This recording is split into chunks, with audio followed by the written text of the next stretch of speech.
Februari tahun lalu, aku dipindahkan ke gereja sebagai pemimpin. Kulihat semua aspek pekerjaan di gereja tidak efektif. Dan kupikir, para pemimpin yang mendatangkanku ke gereja ini pasti menghargaiku dan berpikir aku mampu memperbaikinya. Jadi aku harus bekerja dengan baik dan membuat para pemimpin melihat bahwa aku mampu melakukan pekerjaan nyata. Lalu aku menghampiri kelompok di gereja untuk mengetahui keadaan pekerjaan itu dan menyelesaikan kesulitan dalam tugas mereka. Aku membantu dengan penuh kasih bagi mereka yang keadaannya buruk. Saat ada yang tidak cocok dalam pekerjaan, aku berdiskusi lalu memindahkan mereka sesuai prinsip. Dalam beberapa waktu, pekerjaan gereja membaik. Aku sangat senang. Dan aku berpikir, aku masih bisa melakukan pekerjaan nyata. Aku harus menghasilkan hasil yang lebih baik agar aku terlihat punya kemampuan bekerja dan pemimpin yang baik. Saat kami merangkum pekerjaan, kulihat efektivitas pekerjaan penyiraman telah menurun. Dan petobat baru tidak menghadiri pertemuan. Kupikir, semua pekerjaan lain lebih efektif sekarang. Tapi pekerjaan penyiraman menurun. Ya, kita tak boleh membiarkannya memengaruhi hasil keseluruhan, atau aku akan dianggap pemimpin yang tak cakap, dan citraku terpengaruh.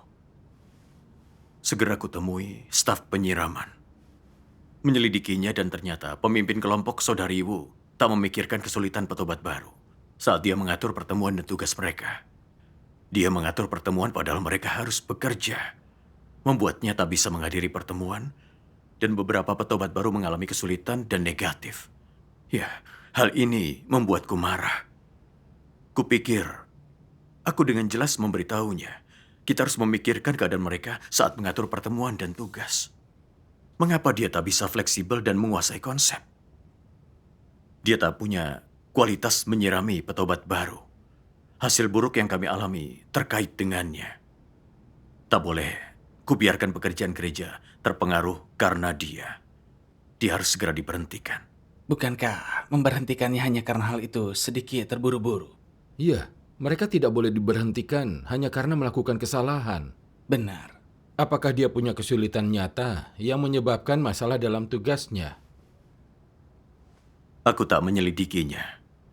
Yang dapat kupikirkan, jika tak memberhentikannya, hasil kerjanya tak akan membaik. Pekerjaan gereja terganggu. Saudara-saudariku akan mengira aku tak mampu bekerja atau menyelesaikan masalah nyata. Aku tak boleh membuat orang berpikir begitu. Jadi setelah pertemuan itu, kubicarakan pemberhentian saudari ibu dengan rekan sekerjaku dan diaken. Diaken penyiraman berkata, dulu dia efektif menyirami petobat baru. Dia bisa saja dalam keadaan buruk sekarang, dan mungkin terburu-buru saat membina petobat baru. Kita harus menyelidiki keadaannya dan membantunya. Jika tak berubah setelahnya, maka dia boleh diberhentikan. Ya, itu saran yang tepat. Iya. Iya, yang kupikirkan waktu itu hanyalah reputasi dan statusku mungkin akan rusak. Kupikir, saudari Wu sudah pernah menyiram petobat baru. Sudah kuingatkan akan hal ini. Kurasa dia tak bisa menerima saran. Jika tak diberhentikan tepat waktu dan pekerjaan terpengaruh, akulah yang harus bertanggung jawab. Kali ini harus kubuat mereka setuju dan memberhentikan saudari Wu. Jadi, aku berkata dengan marah, saudari Wu tak efektif dalam tugasnya. Itu bukti dia tidak cakap dan tidak cocok untuk tugas ini. Jika dipertahankan dan hasil pekerjaan tak membaik, siapa yang mau bertanggung jawab? Kalian bisa bantu tanpa aku. Saat melihat sikapku, rekan sekerjaku dan diaken terdiam. Lalu, ku dengar saudari Wu negatif setelah digantikan. Dia merasa telah lama menyirami petobat baru dengan hasil yang layak. Dia sedang membina petobat baru. Karena gereja kekurangan staf penyiraman dan dia menggabungkan beberapa titik pertemuan. Jadi, masalah muncul saat dia terlalu sibuk mengurus kesulitan petobat baru. Itu yang terjadi. Ya, dia tak menyangka bisa diberhentikan. Dia merasa diberhentikan tanpa prinsip dan berdasarkan perilaku sesaat, bukan berdasarkan pada perilakunya yang konstan. Bertindak berdasarkan gagasan sendiri dapat mudah merugikan orang. Iya, iya. Ya, namun saat itu bukan saja tak mencari kebenaran dan merenungkan diri. Aku merasa tingkat pertumbuhan dia rendah dan tak mampu mengenal dirinya sendiri. Jadi, aku sama sekali tak menganggapnya serius. Setelah dia diberhentikan, kami memilih saudari Liu sebagai pemimpin. Kupikir, kini pekerjaan penyiraman seharusnya lebih efektif. Namun ternyata, kudapati kemampuan kerja saudari Liu buruk dan tak bertanggung jawab seperti saudari Wu. Dia tak memahami keadaan petobat baru dan tak tahu cara menyelesaikan masalahnya. Akibatnya, setelah beberapa waktu, pekerjaan penyiraman masih belum membaik. Aku mulai tak nyaman dan merasa apakah memberhentikan saudari Wu itu kesalahan. Tapi dengan keadaan ini, kuputuskan untuk lebih banyak membantu saudari Liu untuk melihat apakah hasilnya dapat ditingkatkan. Karena semakin banyak petobat baru, prioritasnya adalah melatih lebih banyak staf penyiraman. Jadi, aku segera mulai mencari calon. Aku ingat saudari Chen yang diberhentikan dan masih dalam perenungan diri. Dia pernah memberitakan Injil dan sudah berhasil, jadi aku ingin melatihnya. Perenungan diri. Dia pasti punya masalah serius. Iya benar. Ya, dia bersaing untuk mengejar ketenaran dan menaburkan perselisihan yang mengganggu pekerjaan gereja. Oh, apakah dia bertobat dan berubah? Ya, jika dia tidak bertobat dan berubah, tak boleh melatihnya begitu saja. Iya. Pada waktu itu, aku tak menyelidiki. Aku hanya berpikir dia ramah dan pandai berkomunikasi. Jika dia dilatih, pekerjaan penyiraman akan ditangani. Dan aku pasti dianggap berkualitas baik dan pemimpin yang baik. Jadi, ku minta dia akan penyiraman berfokus membina dia. Dengan malu, dia akan itu berkata, kita ingin mengatur segala hal seperti itu. Tapi kita melihat saudari Chen masih belum mengenal dirinya. Saat dia memberitakan Injil, dia mengejar ketenaran dan menaburkan perselisihan yang membuat orang lain tak dapat melaksanakan tugasnya. Jika sekarang kita melatihnya, bukankah dia akan menyebabkan lebih banyak gangguan? Benar. Penyiraman adalah salah satu tugas terpenting di gereja. Orang itu harus punya kemanusiaan yang baik dan tak boleh mengganggu pekerjaan gereja. Harus kita lakukan sesuai prinsip. Iya. Perkataannya mencemaskan. Kupikir, saudari Chen ramah dan punya kualitas. Melatihnya untuk menyirami petobat baru akan membuat pekerjaan jadi efektif.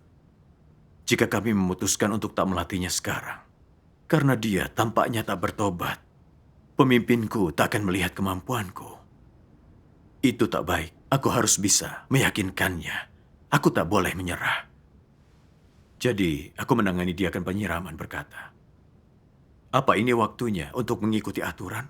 Prinsip juga mengatakan, orang yang melanggar harus diberi kesempatan bertobat.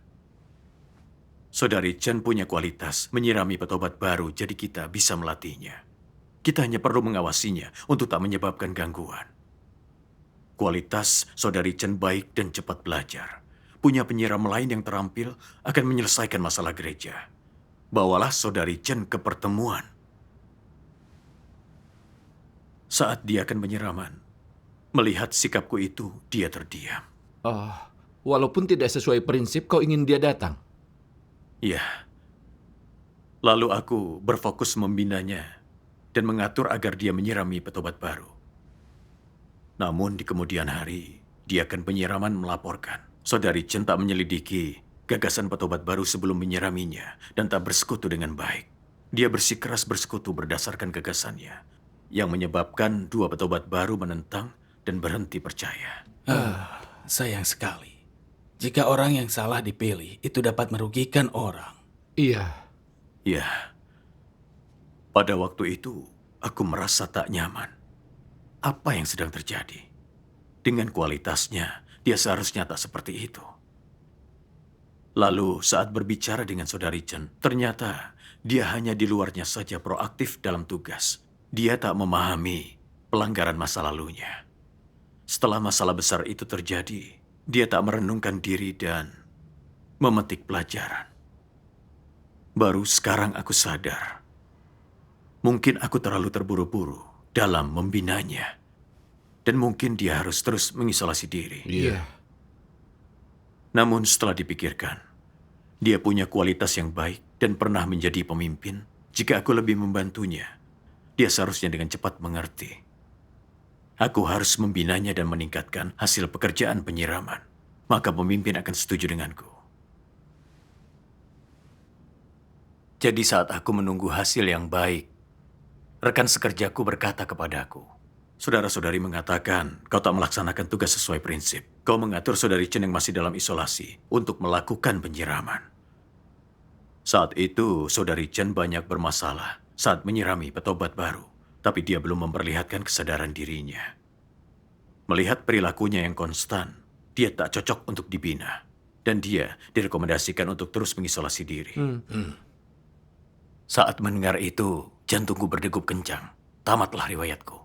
Itu adalah laporan resmi untuk menyingkapkanku karena tak bertindak sesuai prinsip. Aku telah lama percaya Tuhan dan tak pernah dilaporkan. Apa yang akan saudara-saudariku pikirkan tentangku? Saat itu aku sangat malu. Aku meminum beberapa teguk air, berusaha menenangkan diri. Tapi hatiku bergejolak seperti lautan badai. Jika pimpinanku mengetahui isi suratnya, aku akan dianggap tak melaksanakan tugas sesuai prinsip dan mengganggu gereja. Apa aku akan diberhentikan? Pikiranku menjadi kacau. Akhirnya aku terduduk lemas di kursiku. Saat lihat keadaanku, rekanku bilang, "Diawasi dan disingkapkan bermanfaat bagi kita. Kau harus menerimanya dari Tuhan." Iya. Aku berjanji untuk menerimanya dari Tuhan, tapi tak mampu menenangkan pikiranku. Aku tak bisa makan atau tidur. Fakta perilakuku tersingkap dalam surat ini, mengunjam hatiku. Aku berdoa kepada Tuhan. Ya Tuhan, keadaan ini terjadi karena niat baik-Mu. Tolong bimbing aku untuk memahami kehendak-Mu dan memetik pelajaran. Saat merenung dan mencari, ku baca beberapa firman Tuhan. Tuhan yang Maha Kuasa berfirman, apapun yang sedang mereka lakukan, Antikristus selalu memiliki tujuan dan niat mereka sendiri. Mereka selalu bertindak sesuai dengan rencana mereka sendiri, dan sikap mereka terhadap pengaturan dan pekerjaan rumah Tuhan adalah, engkau boleh punya 1000 rencana, tapi aku punya 1 aturan. Semua ini ditentukan oleh natur Antikristus. Dapatkah Antikristus mengubah mentalitas mereka dan bertindak sesuai dengan prinsip-prinsip kebenaran? Itu sama sekali tidak mungkin. Tugas apapun yang mereka laksanakan, mereka selalu berpegang pada prinsip yang sama. Mereka harus mendapatkan keuntungan. Jenis pekerjaan yang paling Antikristus sukai adalah ketika mereka tidak dirugikan, ketika mereka tidak perlu menderita atau membayar harga apapun, dan ada manfaat bagi reputasi dan status mereka.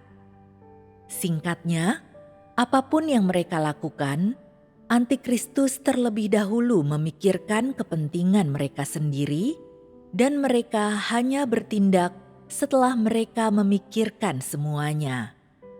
Mereka tidak menaati kebenaran dengan sungguh-sungguh, dengan tulus, dengan mutlak dan dengan tidak berkompromi, tetapi melakukannya secara selektif dan bersyarat. Lalu, apa syaratnya? Syaratnya, status dan reputasi mereka harus terlindungi dan tidak boleh sedikit pun dirugikan. Hanya setelah syarat ini dipenuhi, barulah mereka akan memutuskan dan memilih apa yang harus dilakukan. Artinya, Antikristus memikirkan dengan serius bagaimana cara memperlakukan prinsip-prinsip kebenaran, amanat Tuhan, dan pekerjaan rumah Tuhan, atau cara menangani sesuatu yang mereka hadapi. Mereka tidak memikirkan bagaimana memenuhi kehendak Tuhan, bagaimana menjaga agar tidak merugikan kepentingan rumah Tuhan, bagaimana memuaskan Tuhan, atau bagaimana memberi manfaat bagi saudara-saudari. Semua ini bukanlah hal-hal yang mereka pikirkan. Apa yang para antikristus pikirkan? Mereka memikirkan apakah status dan reputasi mereka sendiri akan terpengaruh dan apakah gengsi mereka akan menurun atau tidak. Jika melakukan sesuatu sesuai dengan prinsip kebenaran akan menguntungkan pekerjaan gereja dan membawa manfaat bagi saudara-saudari, tetapi akan menyebabkan reputasi mereka sendiri terpengaruh dan membuat banyak orang menyadari tingkat pertumbuhan mereka yang sebenarnya, serta mengetahui natur dan esensi seperti apa yang mereka miliki, mereka pasti tidak akan bertindak sesuai dengan prinsip kebenaran. Jika melakukan beberapa pekerjaan nyata akan membuat lebih banyak orang mengagumi dan menghormati mereka, serta memungkinkan perkataan mereka memiliki otoritas dan membuat lebih banyak orang tunduk kepada mereka, maka mereka akan memilih untuk melakukannya dengan cara itu. Jika tidak, mereka sama sekali tidak akan memikirkan kepentingan rumah Tuhan atau saudara-saudari, ataupun memilih untuk menyingkirkan kepentingan mereka sendiri. Inilah natur dan esensi antikristus. Amin. Melalui firman Tuhan, aku mengerti bahwa yang antikristus lakukan hanyalah melindungi reputasi dan status mereka. Dalam hal yang tak menyangkut reputasi dan status, mereka bertindak berdasarkan prinsip. Tapi jika hal itu mengancam reputasi dan status mereka, antikristus akan terang-terangan melanggar prinsip dan bertindak sewenang-wenang. Kepentingan mereka lebih penting daripada kepentingan gereja. Iya. Kurenungkan perilakuku sejak menjadi pemimpin. Ternyata persis dengan antikristus yang disingkapkan firman Tuhan. Aku ingin menunjukkan prestasi dengan cepat untuk membuktikan aku dapat melakukan pekerjaan nyata. Agar orang dapat melihat bahwa menjadikanku pemimpin adalah pilihan tepat. Jadi saat memilih dan memakai orang, aku tak mencari prinsip kebenaran. Tak kupikirkan cara menguntungkan pekerjaan gereja. Aku tak mendengarkan saran dan bersikeras memutuskan sendiri. Saat melihat saudarimu tak mengatur tugas untuk petobat baru berdasarkan keadaan nyata mereka, aku tak menanyakan keadaan dan kesulitannya atau bekerja sama untuk menemukan sumber masalah agar dia tak melakukan kesalahan yang sama. Jika dia tak membuahkan hasil, maka reputasi dan statusku rusak. Jadi aku melabelinya dan ingin memberhentikannya. Untuk melindungi reputasi dan statusku, aku mengabaikan prinsip dan saran serta memberhentikan saudarimu. Saat itu banyak petobat baru bergabung dengan gereja dan ada banyak kesulitan dalam penyiraman. Ada hal yang tak diatur dengan baik oleh dia, tapi dia punya alasannya. Namun aku tak punya kasih atau kesabaran. Aku tahu dia mengalami kesulitan, tapi aku tak membantunya. Aku langsung memberhentikannya. Aku seperti pembunuh berdarah dingin. Aku tak manusiawi. Melakukan segala hal demi ketenaran dan status tidak hanya merugikan orang lain, tapi juga menghambat pekerjaan gereja. Iya. Setelah ku berhentikan dia, orang yang kupilih tak mampu melaksanakan pekerjaan penyiraman dengan baik. Bahkan aku tak sadar untuk merenungkan diri. Dan terus mempromosikan orang yang mengganggu pekerjaan gereja dengan dalih meningkatkan pekerjaan penyiraman. Dan dengan absurd mengatakan kami harus memberinya kesempatan bertobat. Aku menangani diaken penyiraman karena mengikuti aturan. Hasilnya, Saudari Chen sama sekali tak cocok dan merugikan pekerjaan penyiraman. Ternyata demi reputasi dan statusku, mampu kuambil jalan pintas dalam tugas mengabaikan prinsip dan saran. Dan bahkan setelah disingkapkan, yang kukhawatirkan hanyalah cara orang memandangku. Aku tak merenungkan alasan kegagalanku. Aku terus melindungi reputasi dan statusku, dan lebih suka kepentingan gereja dirugikan demi melindungi kepentinganku. Yang kuperlihatkan adalah watak antikristus. Iya. Dulu saat bertindak berdasarkan gagasanku demi ketenaran, Aku hanya merasa memperlihatkan watak yang congkak, jadi aku tak berusaha mengenal diriku. Persekutuanmu menyadarkanku bahwa ini watak antikristus. Ya, Iya, tanpa penyingkapan firman-Nya, mustahil mengenal diri kita sendiri. itu benar. Iya. Lalu dalam pencarianku, kubaca firman Tuhan. Jika seseorang berkata mereka mencintai dan mengejar kebenaran, tapi tujuan mereka adalah untuk menonjolkan diri sendiri, untuk pamer, untuk dikagumi, untuk mencapai kepentingan mereka, dan melaksanakan tugas bukan untuk memuaskan Tuhan, sebaliknya untuk memperoleh gengsi dan status, maka pengejaran mereka tidak dapat dibenarkan. Dengan demikian, dalam hal pekerjaan gereja, apakah tindakan mereka menghambat atau memajukan? Jelas menghambat. Tindakan mereka tidak memajukan. Semua orang yang berkoar-koar bahwa mereka melakukan pekerjaan gereja, tapi mengejar gengsi dan status, menjalankan urusan mereka, menciptakan kelompok atau kerajaan kecil mereka, apakah orang semacam ini sedang melaksanakan tugas? Semua pekerjaan yang mereka lakukan adalah mengganggu, mengacaukan, dan merusak pekerjaan gereja. Apa akibat dari pengejaran mereka akan status dan gengsi?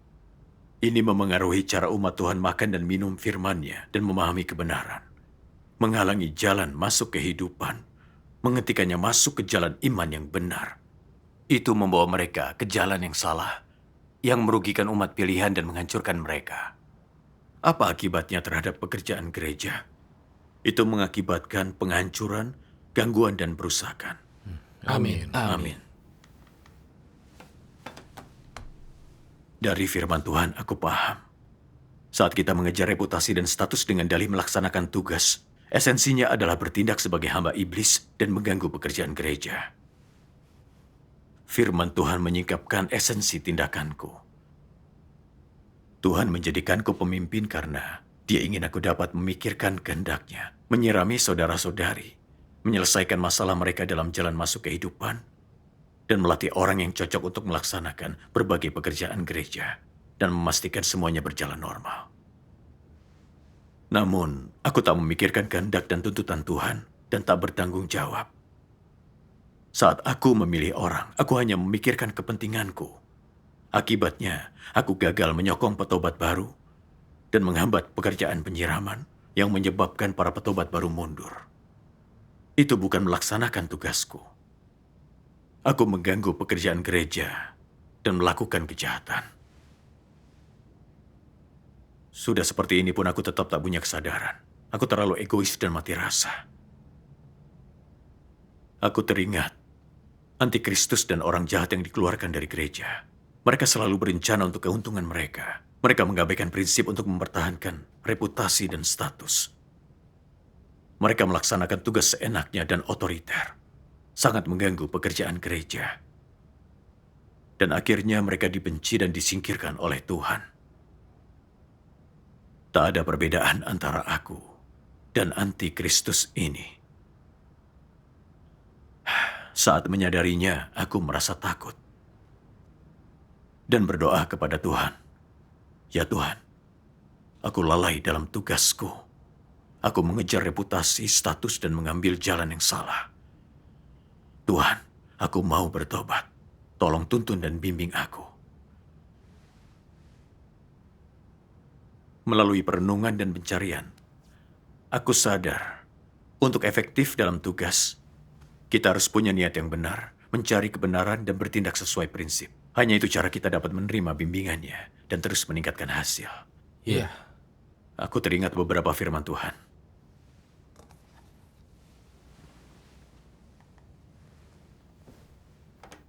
Tuhan Yang Maha Kuasa berfirman, ketika orang menerima amanat dari Tuhan, mereka harus terlebih dahulu memahami kehendak Tuhan untuk memenuhi tugas mereka dan menyelesaikan misi mereka. Engkau harus tahu bahwa amanat ini berasal dari Tuhan. Inilah kehendaknya dan engkau harus menerimanya, memperhatikannya, dan bahkan yang jauh lebih penting, tunduk padanya. Selain itu, engkau harus mencari jawaban tentang kebenaran mana yang harus kau pahami, prinsip mana yang harus kau patuhi, dan bagaimana engkau harus menerapkannya agar bermanfaat bagi umat pilihan Tuhan dan bagi pekerjaan rumah Tuhan ketika melaksanakan tugas ini. Ini harus menjadi prinsip yang berdasarkannya engkau melakukan penerapan.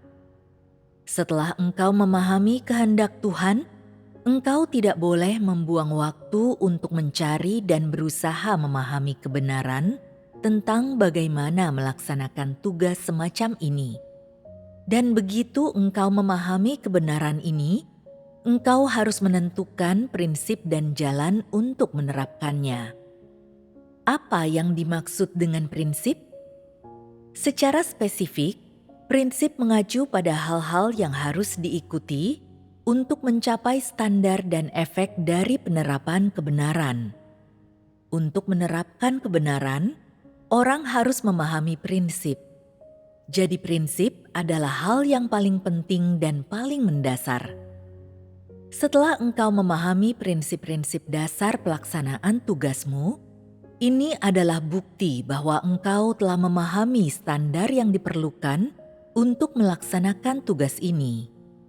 Dan memahami prinsip adalah sama dengan mampu menerapkan kebenaran. Jadi, di atas dasar apakah kemampuan untuk menerapkan kebenaran ini dibangun? Di atas dasar dirimu memahami kehendak Tuhan dan memahami kebenaran. Apakah sekadar mengetahui apa yang Tuhan tuntut dianggap sebagai memahami kebenaran? Tidak. Jadi, standar apa yang harus dipenuhi untuk dapat dianggap memahami kebenaran? Engkau harus memahami apa makna penting dan nilai dari melaksanakan tugasmu. Memahami kedua hal ini berarti memahami kebenaran dalam pelaksanaan tugasmu. Selain itu, begitu engkau memahami kebenaran, engkau harus memahami prinsip-prinsip pelaksanaan tugasmu dan jalan penerapannya. Jika engkau mampu memahami dan menerapkan prinsip-prinsip untuk melaksanakan tugas ini, dan juga mampu menggunakan hikmat saat dibutuhkan, maka engkau dijamin menjadi efektif dalam melaksanakan tugas ini. Dan ketika engkau memahami prinsip dan melakukan segala sesuatu sesuai dengan prinsip, ini akan dianggap sebagai menerapkan kebenaran. Jika pelaksanaan tugasmu tidak dinodai oleh pemikiran manusia dan dilaksanakan dengan ketaatan mutlak pada tuntutan Tuhan dan sesuai dengan pengaturan kerja rumah Tuhan, serta sepenuhnya sesuai dengan firman Tuhan, maka pelaksanaan tugasmu itu sepenuhnya memenuhi standar, dan meskipun mungkin ada sedikit perbedaan antara keefektifanmu dan apa yang Tuhan tuntut, ini akan tetap dianggap memenuhi tuntutan Tuhan. Jika pelaksanaan tugasmu sepenuhnya sesuai dengan prinsip, dan engkau telah melaksanakannya dengan kesetiaan, jika engkau telah mengerahkan seluruh upayamu, maka pelaksanaan tugasmu sepenuhnya sesuai dengan kehendak Tuhan, dan engkau telah mencapai pelaksanaan tugas makhluk ciptaan Tuhan dengan segenap hati, segenap akal budi, dan segenap kekuatanmu. Hal mana merupakan efek yang dicapai dengan menerapkan kebenaran. Amin. Amin. Firman-Nya luar biasa, menjelaskan jalan mencari kebenaran dengan sangat jelas. Iya. Iya. Setelah menerapkan firman Tuhan, aku sadar aku tidak berusaha menerapkan prinsip kebenaran dalam tugas dan masih belum melaksanakan tugasku sesuai standar. Iya. Ini adalah kekurangan terbesar kita. Firman Tuhan sangat jelas. Untuk menerima amanat Tuhan, kita harus mencari kehendak-Nya, mencari prinsip dalam tugas kita, memahami kebenaran, menaati Tuhan, dan mengikuti prinsip kebenaran secara ketat.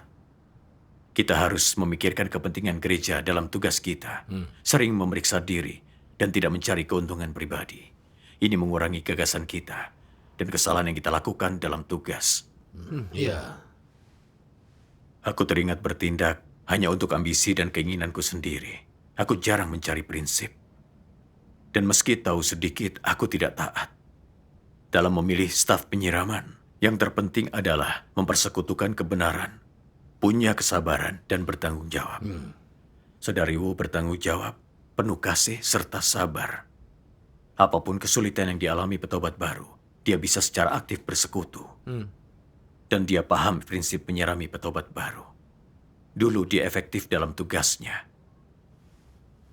Dan sekarang dia hanya melakukan sedikit kesalahan yang tak mampu dia tangani. Karena itu, kita harus memberikan bantuan karena kasih. Atau menangani, memangkas dan menyingkapkan, tidak dengan sembarangan memberhentikannya. Iya. Selain itu, saat tahu saudari Chen bersemangat dan ramah di luarnya, aku membayangkan dia cocok untuk dibina. Tapi kini aku sadar, ini tak sesuai prinsip. Iya. Orang yang melakukan kejahatan dan mengganggu pekerjaan gereja tak boleh dibina. Iya. Keinginan dia untuk reputasi dan status sangat kuat dan dia sering mengejarnya, mengganggu pekerjaan gereja setelah diberhentikan dan diisolasi. Dia tak pernah memperlihatkan pemahamannya tentang pelanggarannya. Dia selalu saja menempuh jalan yang salah dan bisa saja melakukan hal yang mengganggu gereja. Orang semacam itu tak boleh menjadi target untuk dibina. Iya. Ternyata aku tak memahami prinsip memberhentikan dan memakai orang. Kulakukan segala hal dengan ambisi yang mengganggu pekerjaan gereja dan juga merugikan dan merusak saudari Chen. Saat menyadarinya, aku bersyukur kepada Tuhan karena mengatur saudara-saudariku untuk menyingkapkanku yang menghentikanku menempuh jalanku yang jahat. Syukur kepada Tuhan. Syukur kepada Tuhan, pengawasan dan saran orang lain melindungi kita. Iya, itu benar. Lalu kubaca bagian lain firman Tuhan.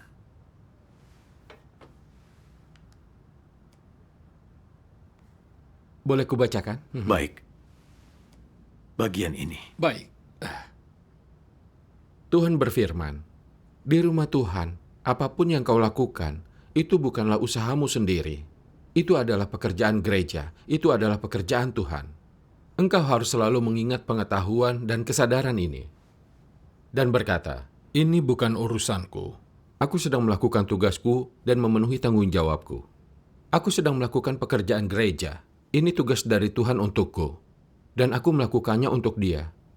Ini adalah tugasku, bukan urusan pribadiku. Inilah hal pertama yang harus kau pahami jika engkau memperlakukan tugas sebagai urusan pribadimu sendiri dan tidak mencari prinsip-prinsip kebenaran saat engkau bertindak dan melaksanakannya berdasarkan motif, pandangan, dan agendamu sendiri, kemungkinan kau akan melakukan kesalahan.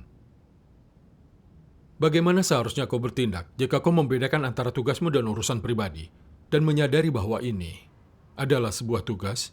Carilah apa yang Tuhan tuntut dan carilah prinsip. Benar. Jika engkau tidak memahami kebenaran dan punya gagasan tertentu, tapi itu belum jelas, engkau harus bersekutu dengan orang yang memahami kebenaran. Inilah mencari kebenaran. Dan inilah sikap yang harus kau miliki terhadap tugasmu. Engkau tidak boleh memutuskan sesuatu menurut gagasanmu, lalu berkata keputusan sudah diambil. Ini dapat menyebabkan masalah. Tugas bukanlah urusan pribadimu. Besar atau kecil, urusan gereja bukanlah urusan pribadimu. Jika berkaitan dengan tugas, itu bukanlah urusan pribadi. Ini berkaitan dengan kebenaran dan prinsip. Jadi, apa hal pertama yang harus kau lakukan? Engkau harus mencari kebenaran dan mencari prinsip-prinsipnya. Dan jika engkau tidak memahami kebenaran, carilah dulu prinsipnya. Jika engkau sudah memahami kebenaran, prinsip akan mudah dikenali. Amin. Syukur kepada Tuhan. Ya, firman Tuhan memberiku jalan penerapan. Tugas adalah amanat dari Tuhan, bukan urusan pribadi. Jangan melaksanakan seenaknya untuk memuaskan kepentingan pribadi. Kita harus mencari prinsip kebenaran dan penerapan sesuai tuntutan Tuhan. Iya. Jika kau tak mengerti, kau harus bersekutu bersama orang lain. Apapun yang orang lain pikirkan, kau harus menerima pemeriksaan Tuhan dan berupaya sebaik mungkin. Iya. Meskipun terkadang ada kesalahan dan tak memperoleh hasil yang baik dengan cepat, jika kau melakukan segala hal di hadapan Tuhan, kau sedang menempuh jalan yang benar dan Tuhan akan membimbingmu. Iya.